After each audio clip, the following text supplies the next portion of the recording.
Welcome to the Voices of War, a podcast with a simple vision to bring to life the true costs of war through the voices of those who've lived it. I'm your host Maz, and I hope you enjoy this episode.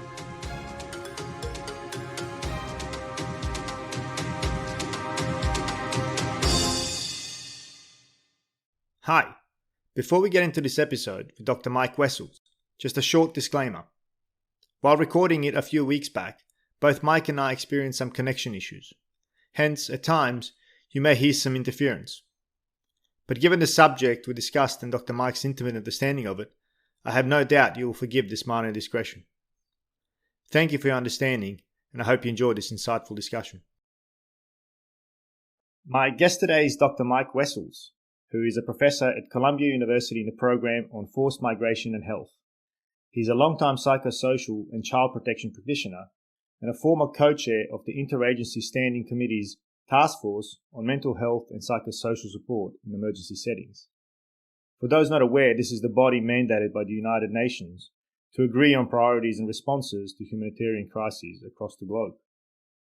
He was also a co-focal point and principal advisor on mental health and psychosocial support for the revision of the Sphere Humanitarian Standards. And again, for our listeners who may not have heard of the Sphere Standards, these are global standards that effectively set the benchmark for humanitarian intervention. Over the decades, Mike has conducted extensive research on the holistic impacts of war and political violence on children, and he is the author of the book Child Soldiers, From Violence to Protection, which I recently read and is the subject we'll explore in great detail today. Currently, Mike is the lead researcher on interagency multi-country action research on strengthening community-based child protection mechanisms by enabling effective linkages with national child protection systems. He also regularly advises UN agencies, governments and donors on issues on child protection and psychosocial support, including in communities and schools. Throughout Africa and Asia, he helps to develop community-based, culturally grounded programs that assist people affected by armed conflict and natural disasters. Mike, it is a real pleasure to meet you, and thank you for joining me. It's a real pleasure to be here, Maz. Thanks for having me on. Mike, there are so many questions to ask about the topic of child soldiers. It is such a broad subject. But perhaps to get us started, or before we delve into those maybe murky waters, maybe I can start by asking what originally inspired your now decades-long commitment to the well-being of children in war? Yeah, thanks, Maz. It was not exactly a linear route. I would trace part of it to the fact that I was very much part of the Vietnam protest, the protest against the Vietnam War here. And I was very attentive to the impact of that horrible war on children, and it moved me deeply. And when my own son was born in 1982, I remember questioning myself about why it was that I was an academic by day and doing activism and trying to build a better world, basically in the off hours. And it set me thinking. A few years later, I was working in a refugee camp for Palestinians in Bekaa, Jordan. And I had the opportunity to talk at length with a lot of adolescents. And they did a lot of educating, even encouraging and pressuring me to go back and to try to work to get a more equitable policy that would support Palestinian rights from the U.S. government. And these things really set me thinking. And then I would say the thing that really turned my life around and made me want to focus on supporting more affected children was an NGO that was near my home. I live in Central Virginia in the U.S. It was called Christian Children's Fund, now called Child Fund. And during the Angolan War, they were running a very large psychosocial support program for children. And when I went to Angola, I found a level of suffering intermixed at the same time with incredible resilience and the opportunity to learn, accompany, and walk alongside of and support an all-Angolan team that was working to support the war-affected children.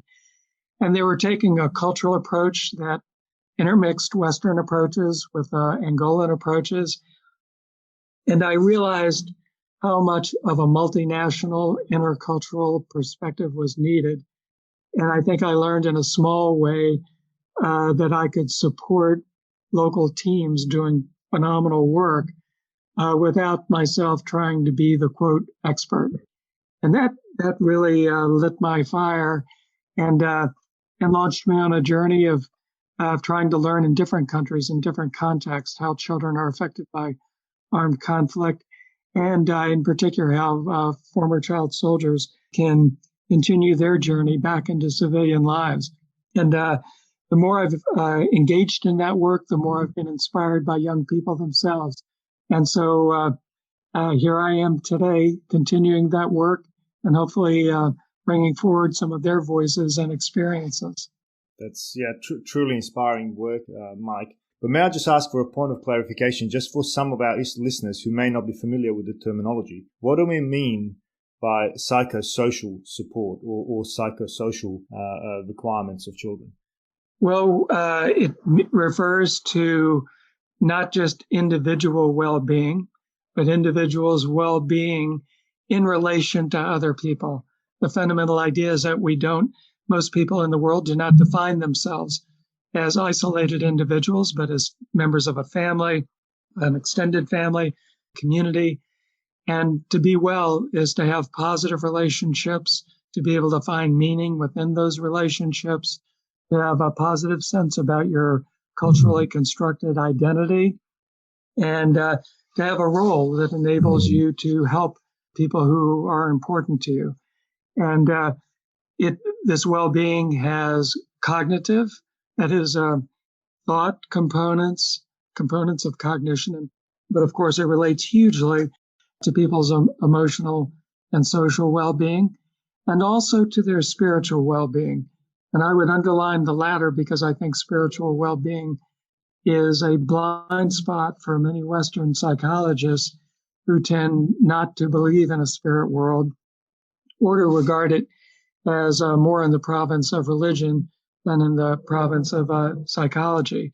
But what we find in many countries is that spiritual well-being is right at the heart of cultural identity and at making meaning amidst difficult circumstances. And so it is a very holistic kind of approach that is required to enable psychosocial well-being. And I would say it contrasts very sharply with the narrow clinical approach that some humanitarian workers take when, for example, they're concerned primarily, or in some cases only, with post-traumatic stress disorder or depression or some clinical malady. And I think you bring up a very valid point there, the impact of culture on our understanding of what's important in different cultural contexts. And we'll definitely touch on that. The only other, I guess, key definition I want to touch on that perhaps opens up the avenue into the topic is also that there appears to be a confusion on what we even mean by child soldiers. And you opened the book wrestling with this challenge. Can you talk about that a little bit? Sure. There has been a lot of confusion for multiple reasons and in multiple ways. To begin with, part of the confusion arises over the definition of a child. You know, in the West and under international law, we define a child in terms of temporality, that is, age. So a chronological definition is a child is a human being under the age of 18 years. But in many societies, for example, in sub-Saharan Africa and in many parts of Asia, a young person who has been through a rite of cultural passage or who does the work of adult women or adult men or who is sexually active is viewed, therefore, as an adult. And typically that might occur at age 15 or even younger. And so this is the definition of a child is culturally constructed, and not all cultures adhere to the Western definition, which is enshrined in human rights.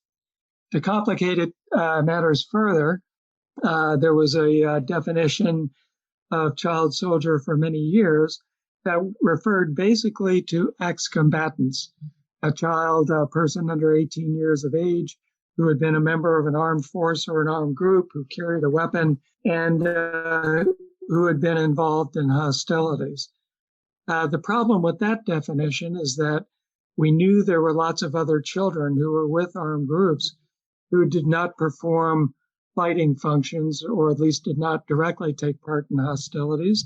They might have been women, for example. Young women often play the role of wife because they're often taken by force by their captors. Sex slave might be a more appropriate description of it. But they might also be cooks, they might be porters, but they may not be involved in fighting. And to complicate it further, there are lots of young people who perform roles such as carrying weapons, spies, being bodyguards. They are indirectly involved in hostilities, but they're not actually firing the weapons.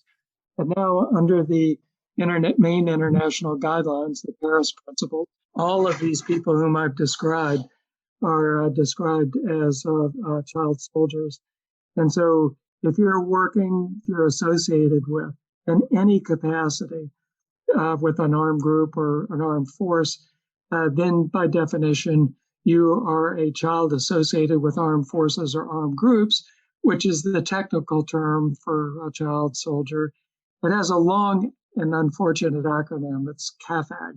And so I tend to prefer to speak of child soldiers, but it is important to define what one means.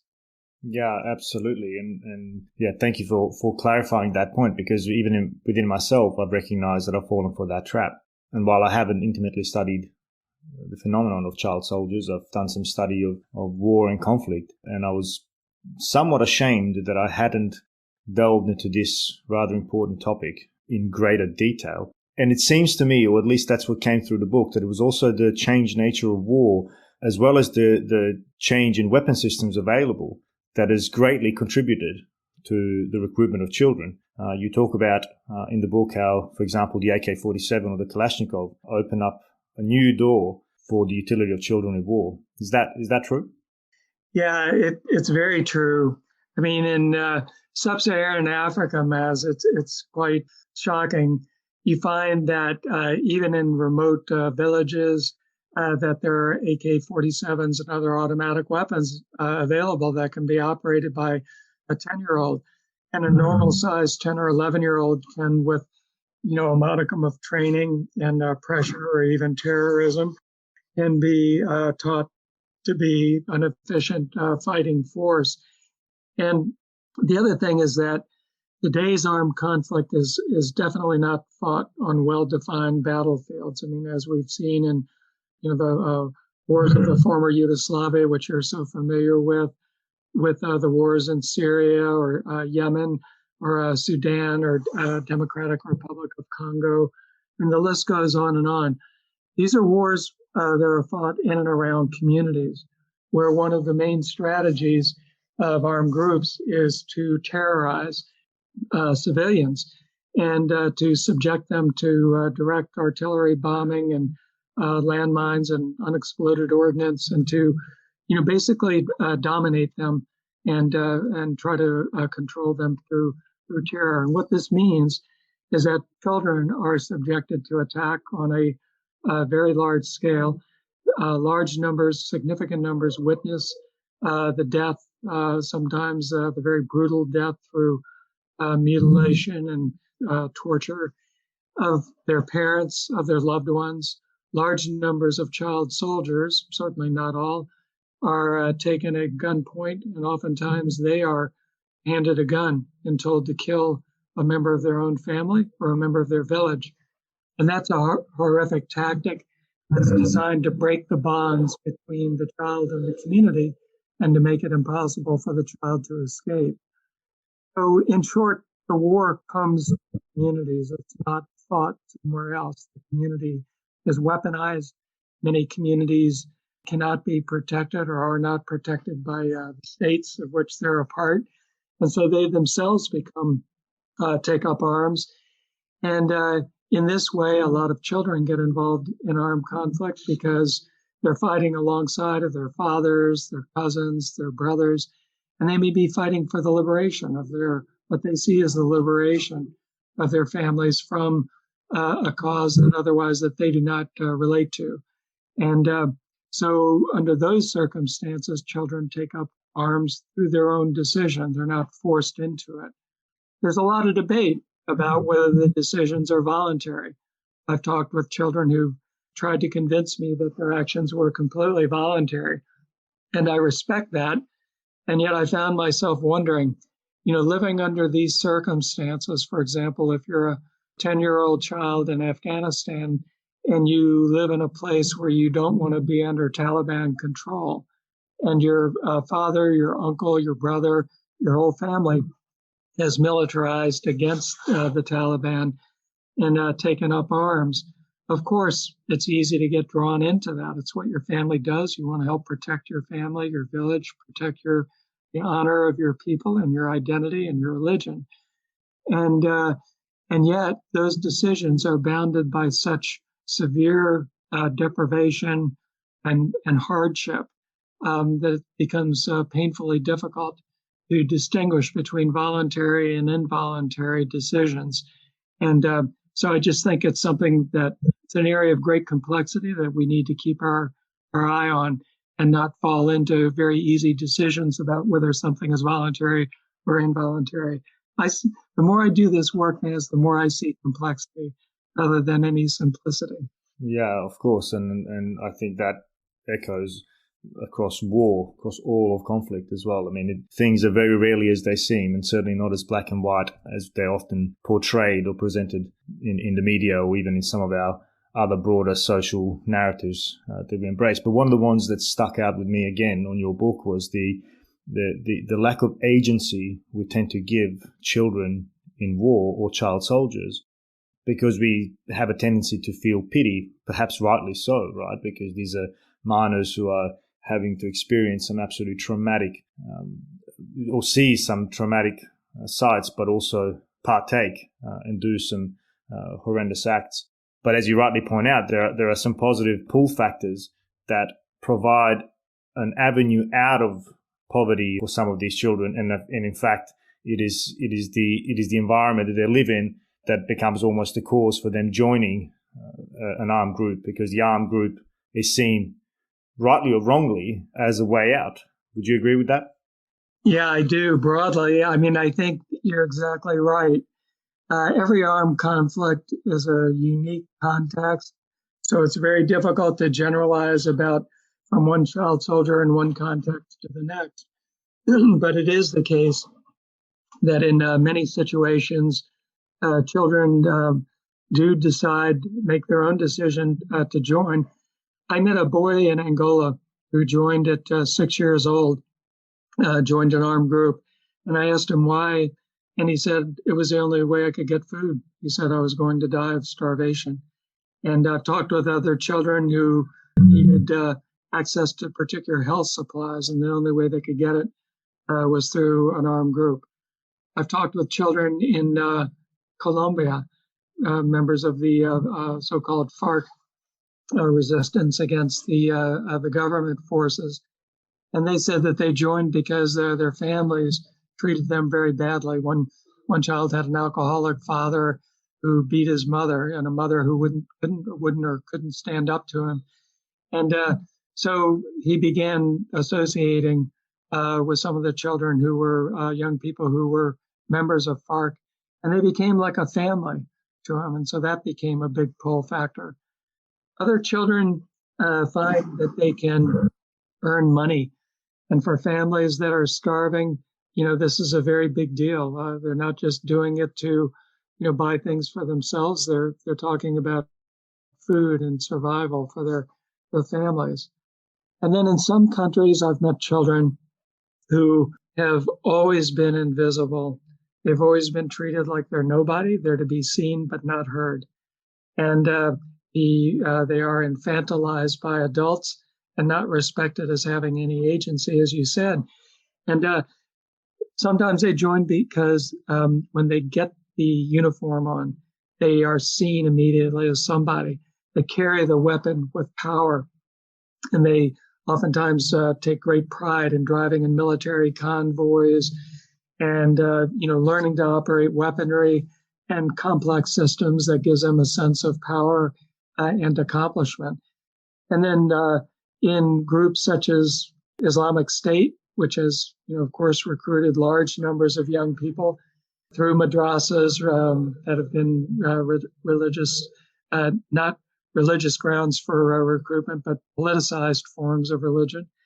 Oftentimes, the teaching is that, if you sacrifice yourself for Allah, you will first of all become a martyr for your cause, but you'll ascend to heaven and have a large number of virgins who are at your service, and you will be a hero, for your people for all time. And these things are this glorification of child soldiering and the romance associated with it hold a tremendous lure for people who have been nobodies. They felt that they are nobodies and they live in very difficult circumstances, and they feel drawn to a cause that's beyond themselves.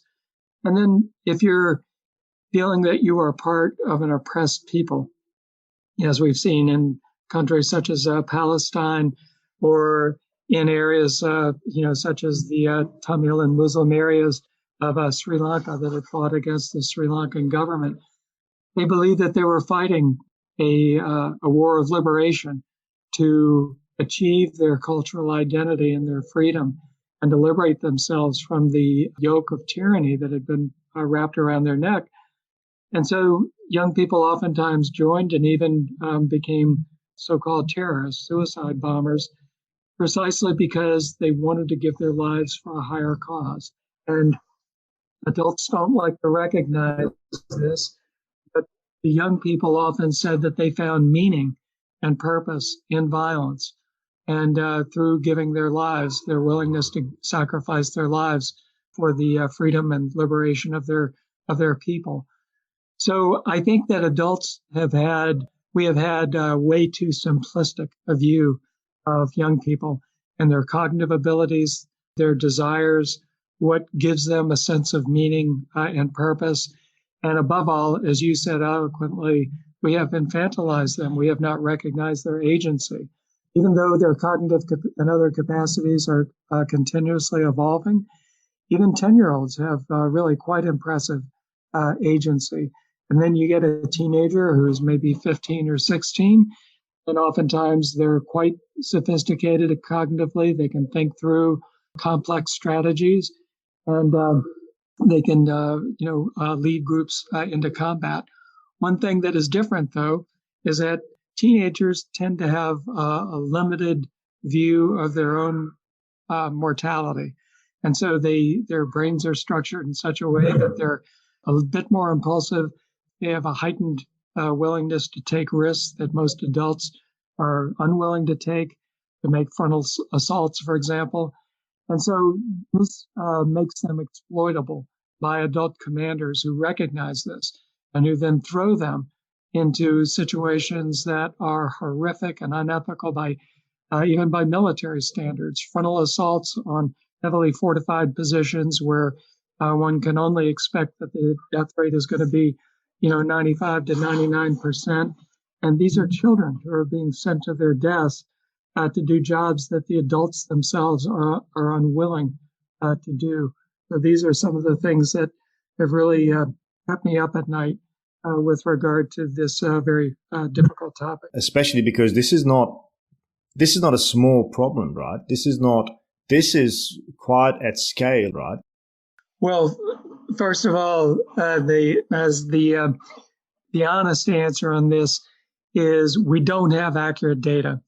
And the reason why we don't have a good head count of the number of children in armed forces and armed groups is that the majority of recruiters want to keep their dastardly deeds private and hidden from view, because otherwise they might be held accountable or life might be made difficult for them.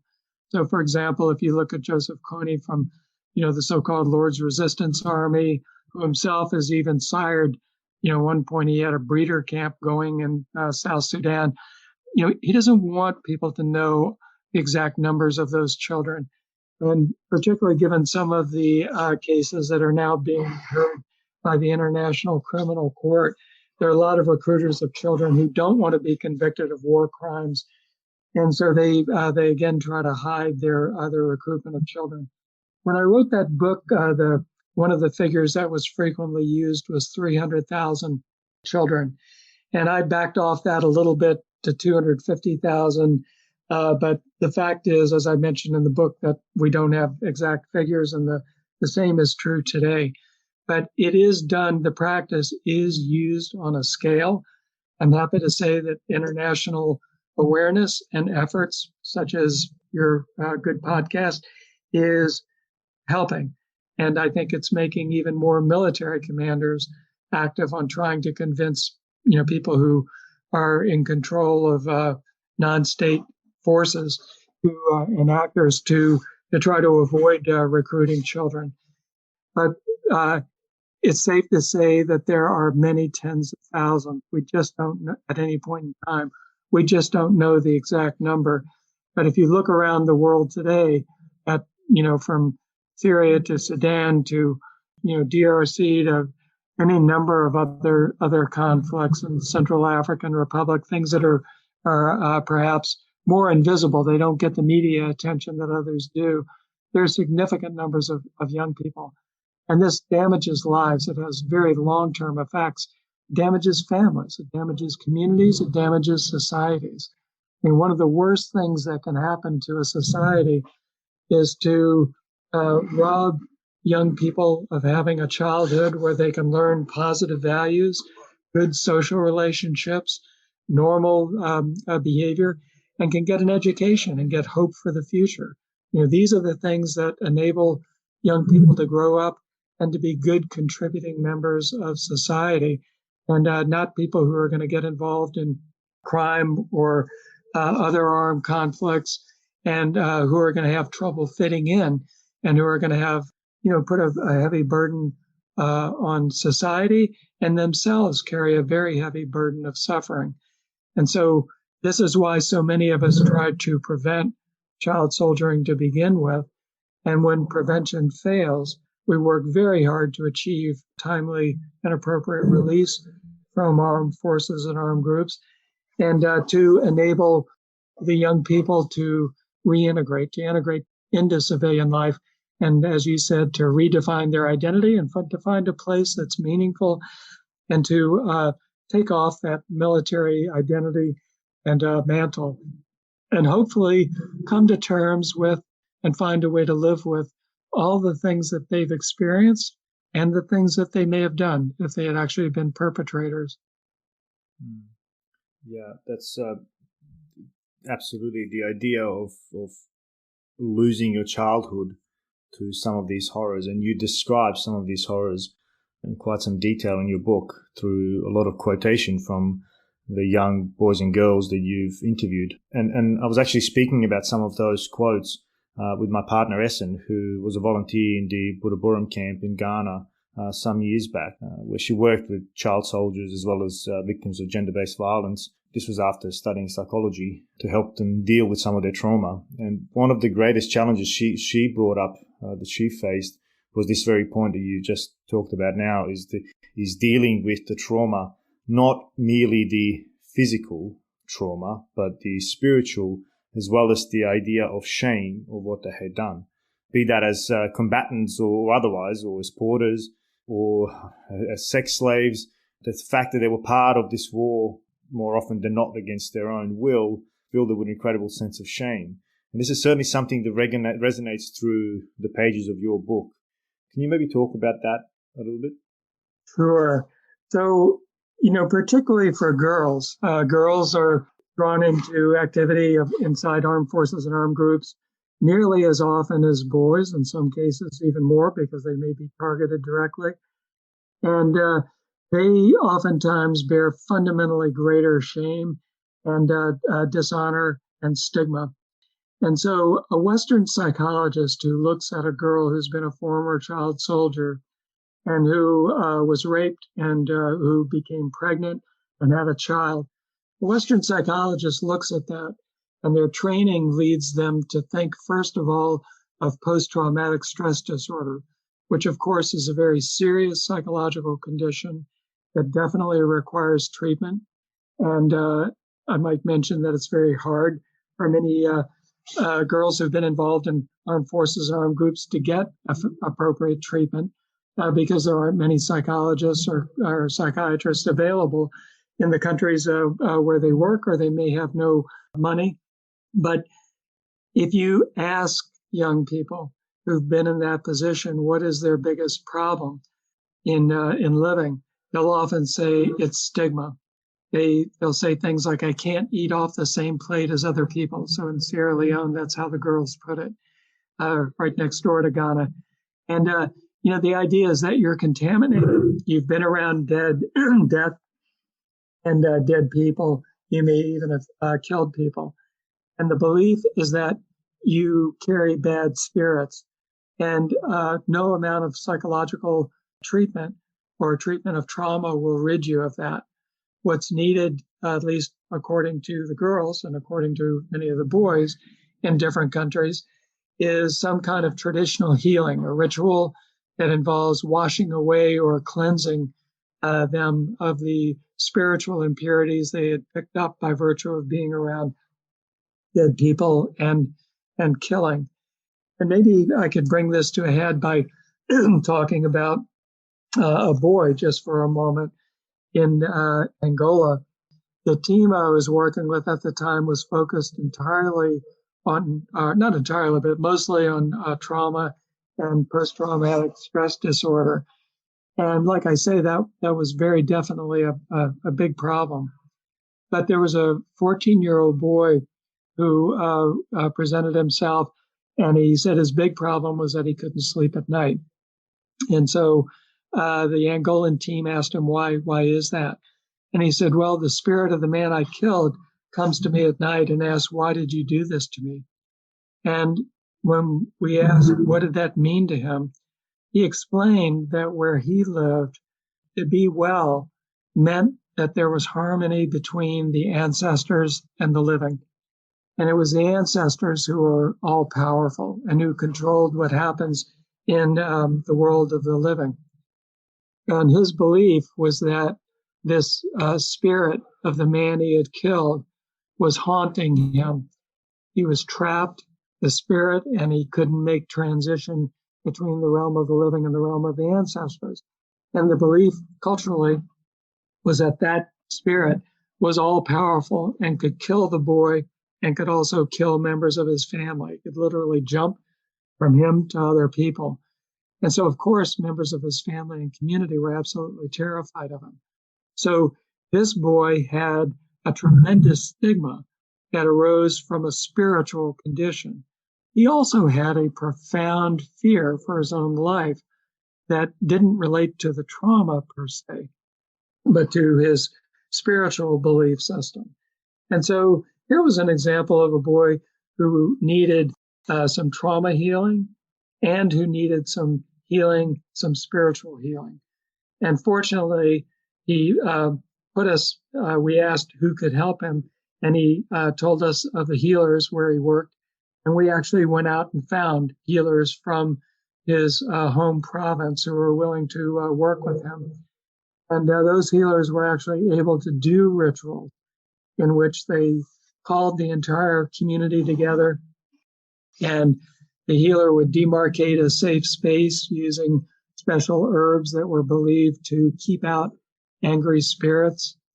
And the healer would take the boy's shirt off and would then ritually wash him with soap and with herbs that were believed to expunge or to pull out the bad spirits.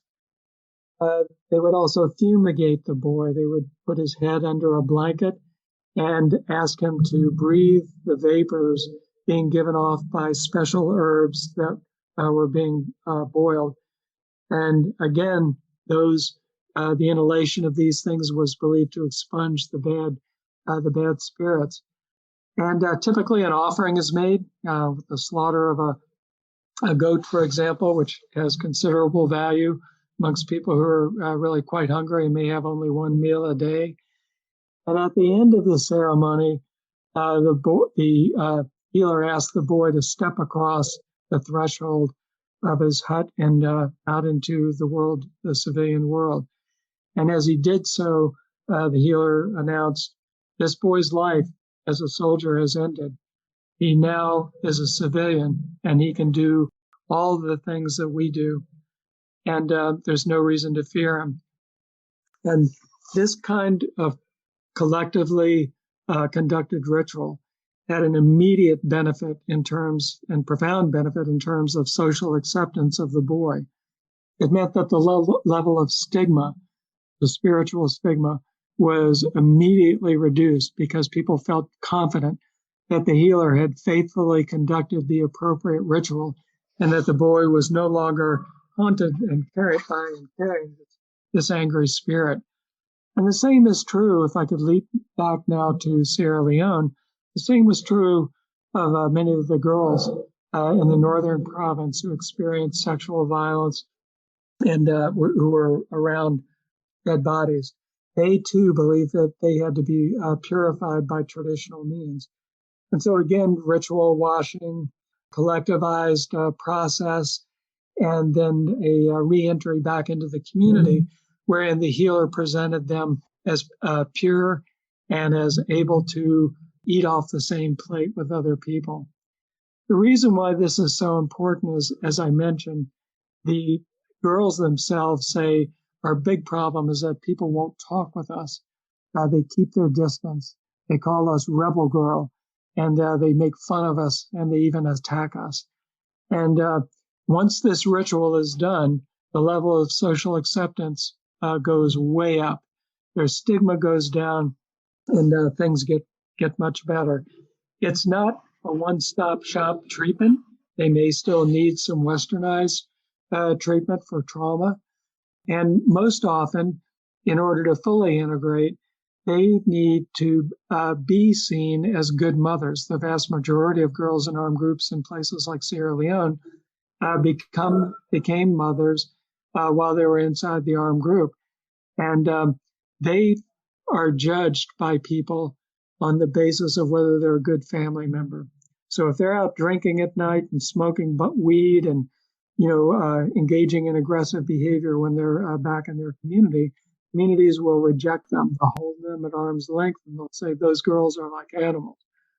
But if they go through the traditional cleansing ceremony, and if the community has worked with them and the family is accepting them, and above all, if the girls seem serious, if they are committed to their children and are working for their health and working to earn money, for example, through doing petty business or maybe through doing agriculture, and using that money not to drink or to buy fancy clothes, but to send their children to school. Community members look at that and they say, this girl has potential. She is a good village member, and we respect her. So, but the stigma otherwise for girls when these things do not happen is absolutely huge.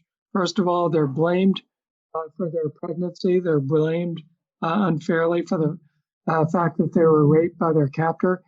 And their children carry a double stigma. They are born out of wedlock, and they're rebel children.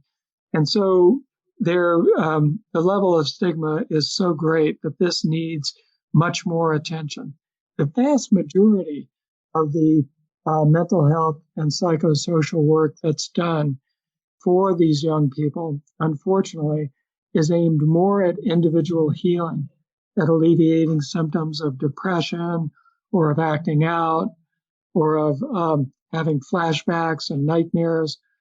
That is quite important, but it is reducing stigma and aiding social acceptance.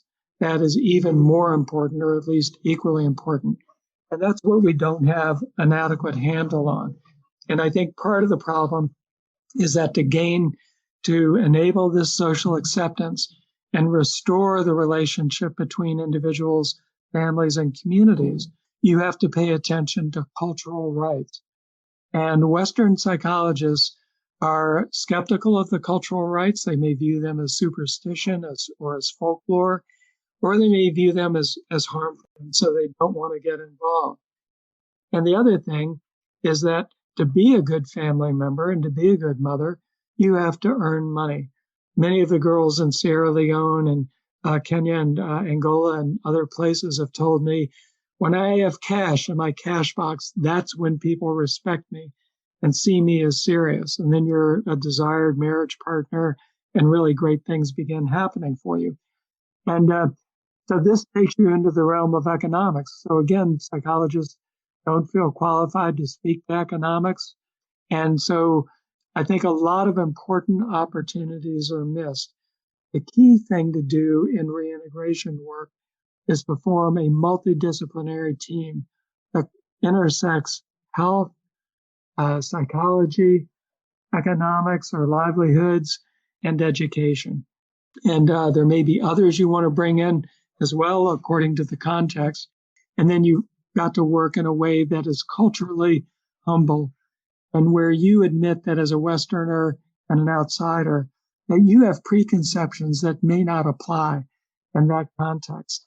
And there may be cultural beliefs, identity, values, and resources such as healers and rituals that are really important for reintegration. And you may have no idea what they are. And so it's really important to recognize the knowledge of local people and to not come in as the expert and to put yourself above them, but to learn with them and to adopt a stance of co-learning. So there are things that local people can teach us about their cultural beliefs and practices, about what it means to be a well child or young person in that context, about how to reduce stigma, about how to reduce ongoing gender-based violence that oftentimes confronts and afflicts girls who've been formerly recruited. And so we need to learn from these things. And it may be true that we bring ideas to the table as well. But my strong advice is don't start with the outside. Start with the local expertise and then bring in outside ideas, not with a big bag of cash and not with the idea that we're going to impose it on local people, but to maybe ask people, do you see problems such as this in the young people? Maybe they act out and cause problems. Maybe they're very nervous and cannot sleep, or maybe they even have problems with criminality and banditry. And lots of times local people will say, yes, we do see some individuals who have those problems. And then maybe share that, well, in some other countries, there are certain steps that have been taken, such as these, that were useful. And so maybe there's some potential usefulness in this context. And then local people think about it and then maybe take it on. But what I'm trying to suggest, Maz, is a leveling of the playing field so that it's not the outsiders who hold the power. The power comes within the local people themselves. It's part of their process and their agency of reweaving their cultural identity, their social fabric, their social networks, which have been disrupted by war, and to create their own meaning. This is how people heal. It's not all done by Western psychologists and psychiatrists, even though I do think we have something essential to offer. But a lot of it comes down to how we do it. Yeah, absolutely. And I think, there are so many amazing points you're making there, but one of them probably resonates most strongly with me is that, well, I find it fascinating that we are so naive to exclude the local population. But another point that really stands out is that everything you're talking about there, about how we manage the experiences of these children, and particularly you started talking with gender-based violence, about victim shaming, and which is something that's very present in our own quote unquote advanced societies. And I think everything you're saying there to try to help some of these children get a new start in life also applies oftentimes in our own societies. Certainly the Western economies are not immune, although we don't see it at this scale, and certainly not to this level of violence. But I think you've mentioned this in your book, or it might have been actually somewhere else that I've read some of your other work, where you look at some of the gangs, and particularly, both in your country and Australia as well, we have huge problem with gang violence, which oftentimes are basically children as well. So the issues that we're facing in some of these places across the globe that are experiencing real war and conflict, the lessons we take there and learn there, we can also apply in our own backyards. And I find it fascinating that we don't do that. I agree, Maz. I mean, in the U.S., I think part of the problem is American exceptionalism. The idea that somehow we know better or we have better ideas. I mean, there's more than a little hubris and arrogance associated with that view. And I think it's really quite wrong. I think you're exactly right. We have all of those problems right here at home. In the U.S., there are large numbers of children who grow up in abject poverty in streets that are controlled by gangs, where it's so dangerous you cannot walk outside alone unless you carry a weapon. And even if you carry a weapon, you may become a victim. And where children are recruited at very young ages to do things like become spotters, to identify when the police are coming, or to actually pass out drugs, to become drug dealers, on the idea that a child will be less likely to be noticed by police or detectives. And sometimes children join gangs because they find a sense of meaning and identity, or maybe their parents are abusing them or neglecting them. They may have parents who are addicted to methamphetamine or very serious narcotics and are incapable of taking care of them. And so they find their brothers and sisters in gangs, and that becomes a surrogate family. And out of their activities, they acquire a new sense of meaning and purpose in life, even though horribly, it's not built around education and positive values, but around negative values such as, engaging in drug trade and so on. But they do find the positive values of their surrogate families and taking care of each other. And so it's a matter of push and pull that lands them inside the armed group. And then after that has happened, the vast majority of people who've been part of gangs will either be dead or in prison by the time they're 21. This is what the data say in the U.S. And what are they looking at lifelong? Will they ever be able to fit back in to a civilian environment? Our society, as you know, has the largest incarcerated population per capita of any in the world, and where people of color and minority status are incarcerated at an incredible rate. And I think that these are not only massive rights violations, but they're situations that require us to be humble and to learn from what has been done in other countries so that we could enable people to escape this trap and prevent their recruitment to begin with, and create positive pathways for the positive development of children and young people. And if they do get caught up in gangs and even land in prison, find a way to help them transition out and find a way back into meaningful lives. And there are lots of good examples of this.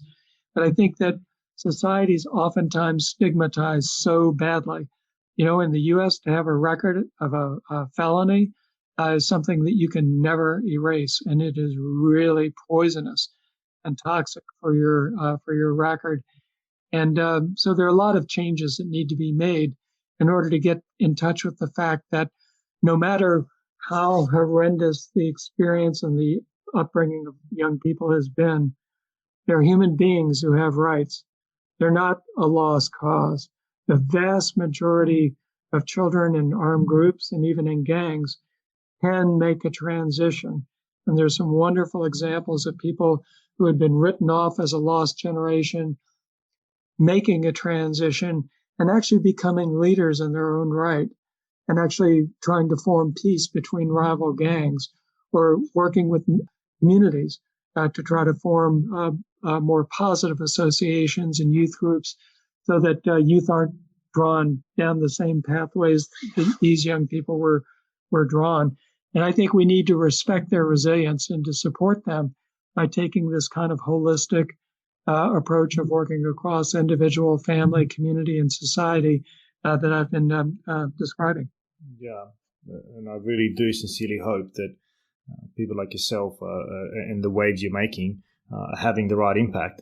I'm very conscious of the time, but perhaps a few final questions, and one that wanted to ask in relation to the process of dehumanization. Your book talks about this extensively. Children are basically exposed progressively to various levels of violence so that they themselves ultimately become perpetrators. Is that how that process works? Or perhaps I should say, can you describe that process to us? Yes. So I think it's complex. It happens in different ways in different places. But I think that one of the descriptions I was giving, which is worth taking note of, was of the so-called Lord's Resistance Army in northern Uganda, where the army of Museveni, the president of Uganda, was fighting against the Acholi forces. And it was there was a rogue group within that so-called breakaway group called the Lord's Resistance Army that was really horrific in what it did to children. So quite often they would go into a community, shoot it up, take control, and they would call certain children to their side. They were then their captors. And they would force those children to kill someone from their own village or even their own family to break the bond so that they wouldn't be able to go back. And then once they're inside the armed group, the leader, Joseph Kony, knew very well that the young people were thinking about escape. And so what he did was he would set an example. Oftentimes they were on long forced marches with very little water or food and having to carry heavy loads. And the first time a child stumbled, they might let him try to get up. But if he didn't get up or if he complained, they would basically kill him. And then if a child tried to escape, the method that was used was to have all the children form a circle around that child, and they would give each one a block of wood or a bat, the equivalent of a big stick that would inflict serious wounds. And they would have everyone beat that child to death. And this was really horrific in part because everyone had to engage in the beating or they were next. They were told that and they knew it was true because they had seen it happen. So it's crafted to make it so that no child knows who dealt the death blow. This helps absolve young people of their moral angst that they would ordinarily feel from killing another human being. It's also a progressive exposure to violence. If you take an ordinary child and you expose them to a beheading, they will be profoundly upset and even become incapacitated and will cry and be fearful and upset and terrorized. But if on the other hand, if you tell them that there's an enemy and you make that enemy out to be savage, so savage that they want to kill your mother and father and you, and they want to do horrible things to you. They want to cut children up into little pieces. These are the kinds of demonic images that armed groups and leaders often use and that leaders of countries use. The leaders of the U.S., I'm sorry to say, use this in regard to Japanese people. And they did it as a means of dehumanizing them precisely for the purpose of preparing people for killing. And so to state it bluntly, it's very hard to kill someone whom you're picturing as a father or a mother. But picture that person not as a human being, but as a monkey or as a subhuman lice, a vermin, or someone who's satanic, who's a rapist and a killer, who's looking to come after your wife and your family. It becomes much easier to kill. And so these enemy images are implanted by a lot of leaders of armed forces and armed groups. And so, for example, among Islamic State, this is one of the tactics, portray others, the demonic other, as the infidel who is involved in undermining Islamic values, who's exposing people to arrogance and greed and filth and decadence. And the only way to correct it is to form a caliphate that will become, the home of 1,000 years and will honor Allah And so there's a bit of ideology that's mixed in with that as well. But it's these things oftentimes combined with aggressive exposure to violence, fear that you will be killed if you don't do them, and with reward if you do them. So the Lord's Resistance Army also meted out rewards in the form of girls and drink and access to safer quarters and to even to commanders' positions, to the young people who showed bravery or who were willing to kill on the battlefield, or even within their own troop within their own group when the orders were given. And the evidence is that large numbers of people, we don't know exactly what a percentage is, but it's really it's much higher than we'd like to believe. It's not like 10 or 20%. It's much far more likely to be like 2/3 or even 3/4 of young people, given these horrific circumstances, can learn to become quite brutal. And many can learn to become killers.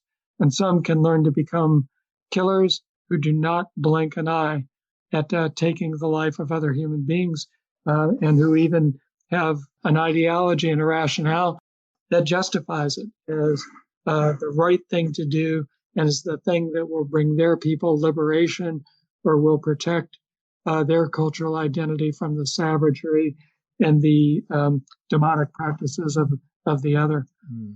I mean, it's really amazing to think the power of the environment, how it can actually shape our behaviors. And you made a very interesting point about the military, and as somebody who was previously and is again now in uniform, that resonates quite strongly about how we, even through our training, dehumanize the other, whoever that other might be, even through language that we use in military doctrine, or even in our in orders, or even the tactical maneuvers. To neutralize an enemy is such a blunt, cold word that doesn't really create an image. It's very surgical.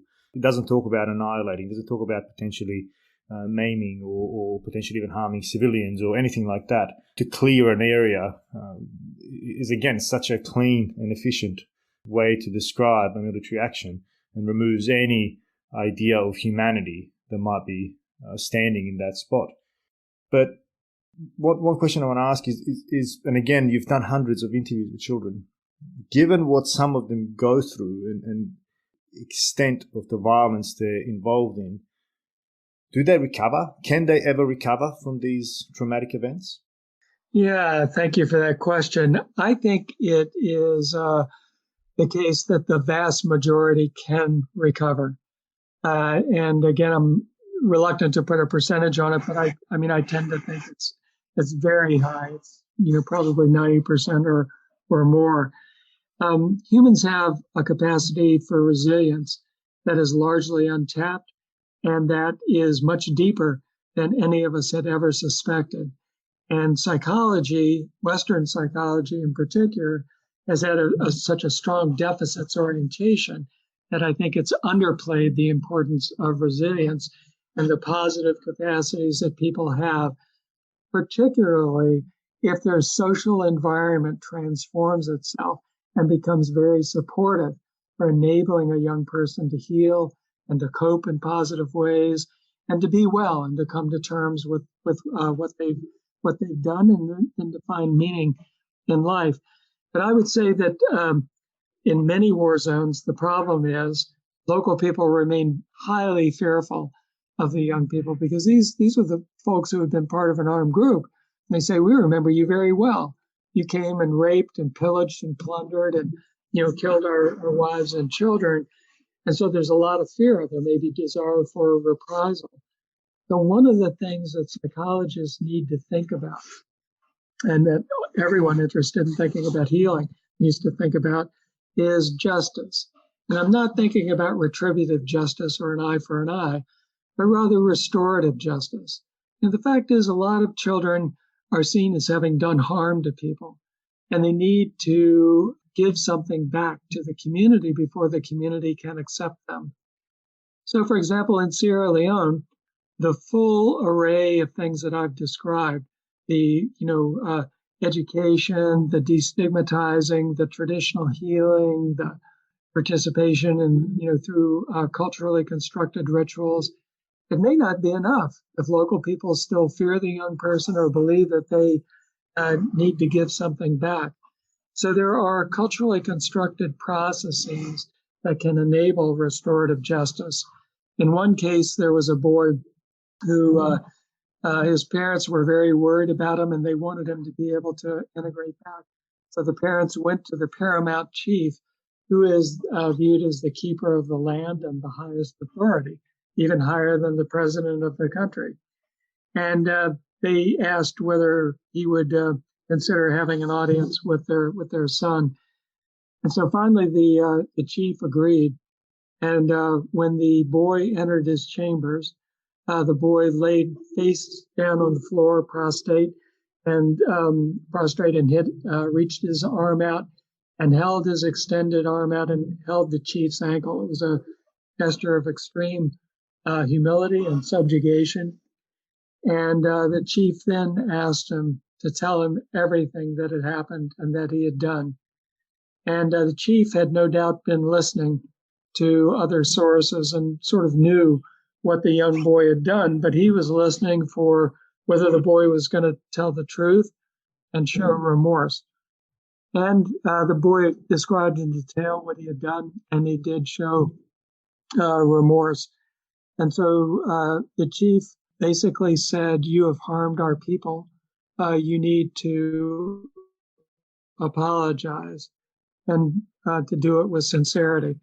And so the whole village was called together, and the chief announced that the boy had shown remorse and had told everything that he had done and had done this in a culturally appropriate way. And he was here to speak to the people. And the boy apologized. And his nonverbals were of great humility. And he hung his head in shame and said he should never have done those bad things, and that he, will have a hard time living with those things, but that he would, do his best to work hard and to give something back to the people and to be a good community member. And the chief encouraged people to accept that. And so the people were willing to go along with that. And at the same time, the chief assigned him to what you and I might consider community service. So literally giving something back. And so if there were buildings that had been damaged by the war, he might be involved in work crews to rebuild the buildings. Or if crops had been damaged, he might be out brushing the land or tilling the crops to help improve the agricultural yield. And people saw this, and they saw him giving back. And during that time period, he was also under the moral tutelage of an elder who was viewed as very good at working with young people and helping them reflect on their values and their responsibilities as citizens and as a community member. And over time, this boy really became well accepted and integrated quite effectively. On the other hand, I have seen a very small minority of people who had ongoing problems. So one boy in Angola had great difficulty because he said he had acquired a taste for killing and that he enjoyed the thrill of it, and he even enjoyed the smell of the blood. And he said that even though he had been in a reintegration program, he wasn't sure that he could stick with it, because when his mother did things like cook a big pot of red beans, it would evoke images of the blood flowing, and it would ignite an irrational fury and desire for him to go kill again.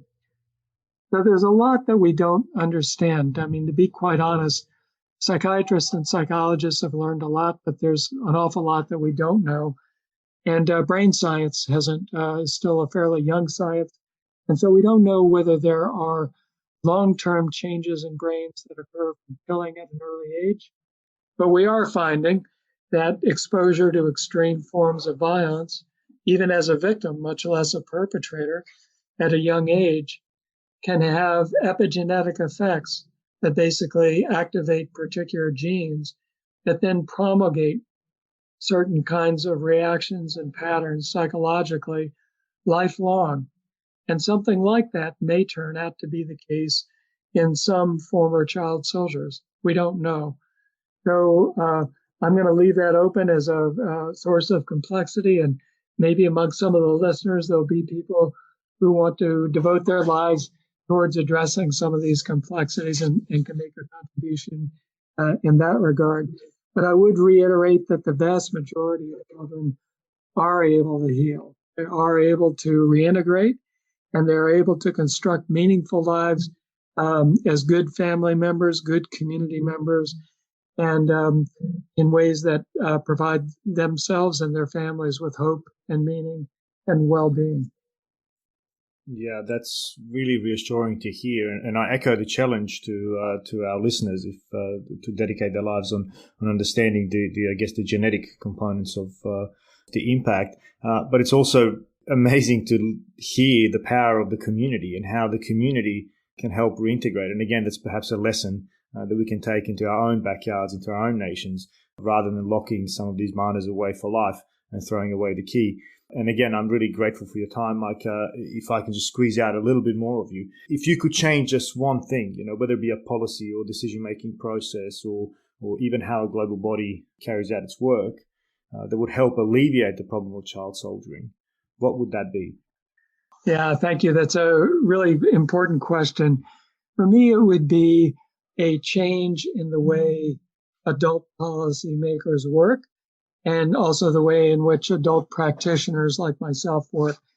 It would be oriented towards listening to the voices of the children themselves, not as victims or passive objects, but as living human beings whose lived experience has given them a depth of knowledge, even if it's horrific in some cases, that we need to understand through their eyes. I mean, in short, we continue to keep missing the ball by imposing adult preconceptions, which don't match the lived experiences of children. We may not understand the cultural meanings and context of what they've been through. We may not understand what it means for a girl to have been raped and sexually violated. And so we really need to understand through their eyes what's important. And along with that, it's not enough just to give voice and to listen.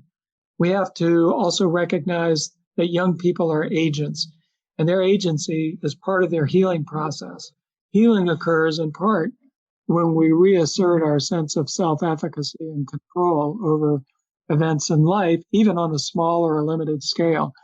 And young people's agency is profoundly important for that, but also because they know what their priorities are and what would enable them to integrate in the most effective manner.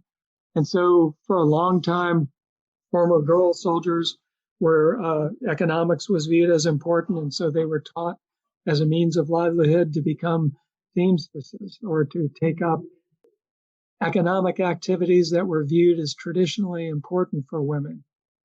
But girls who've been commanders and who've given life and death orders, they don't want any part of that. And they say, I am someone who's decisive, who can size up complex situations. I can speak on my feet. And I don't want to go through a reintegration program that's going to make me a demure seamstress. That's not me. So we need to listen to young people, and we need to create space for them to help create some of their own self-guided activities wherein they work with members of their families and communities, and they make the decisions about how reintegration programming will occur. And on the prevention side, if we can listen more to young people and listen better, we'll find out that young people who parents or community members think are doing okay, they may be in school, but they may be thinking about suicide. They may have suicidal ideation or intent, and they may be miserable living in the families that are neglecting them or that are making them feel inferior in some way or not meeting their needs. And it's when we listen to the lived experiences of young people, when we respect their capacities for change and work alongside with them so that we're not burdening them with healing, but really trying to work with them to build a better future, then I think we get farther. My question would be, are we willing to listen? Wonderful. May I ask you one last question? And it pertains to you.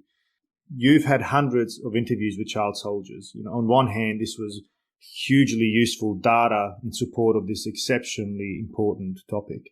But on the other hand, you were interviewing children who have experienced grave abuses of their innocence. And undoubtedly, this must have also had an impact on you.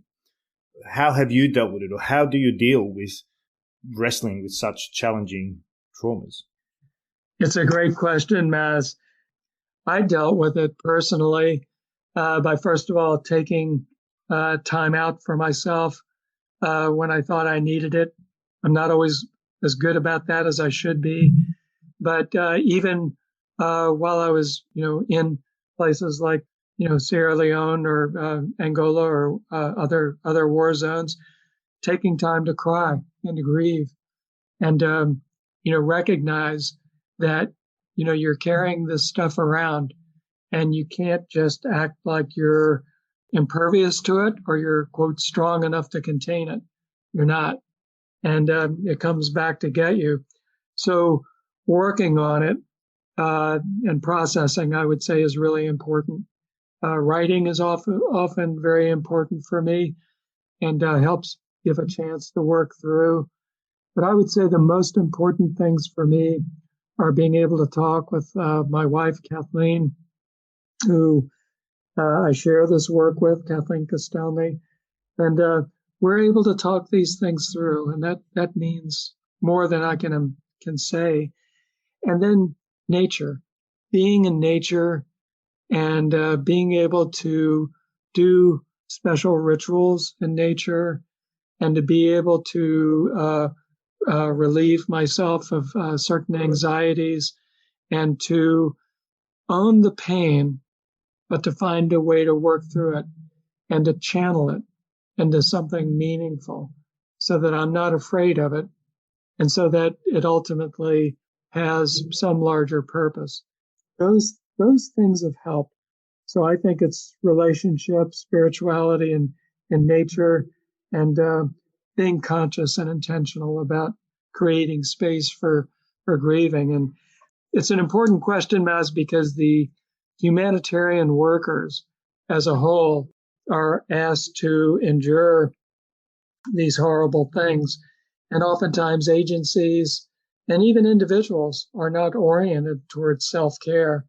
And it is a very slippery slope. It can lead to substance abuse, to making bad judgments, with the former child soldiers. It can lead to long-term psychological dysfunctionality. So these are things that really need to be taken seriously by everyone working for and with the children. And I'm happy to say that the children have taught me a lot about how to cope and about how to find a resilient pathway forward.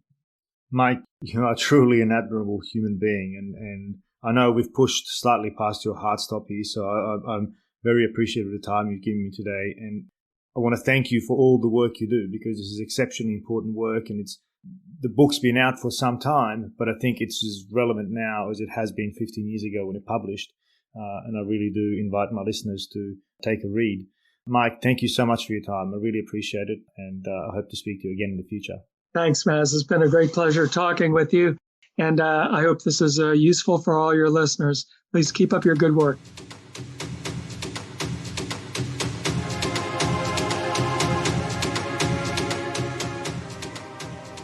Thanks for joining us for another episode of The Voices of War. You can access all episodes on www.thevoicesofwar.com or by subscribing wherever you get your favorite podcasts. And while you're there, please give us a review, as we'd love to hear what you think. If you'd like to recommend a guest for the show, you can reach me on info@thevoicesofwar.com.